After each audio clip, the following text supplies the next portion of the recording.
Unti-unti kong natututunan na kahit mag-react ako, ay wala din namang mababago.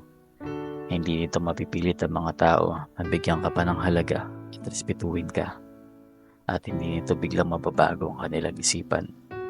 Minsan, mas mabuti pang hayaan na lang ang taong mahalaga sa'yo at pakawalan ito. Huwag nang maganap ng closure. Huwag nang humingi ng mga paliwanag. Huwag nang habulin ng sagot. At huwag nang asahang maintindihan ka pa kung anong hirap at lungkot ang pinagdadaanan mo.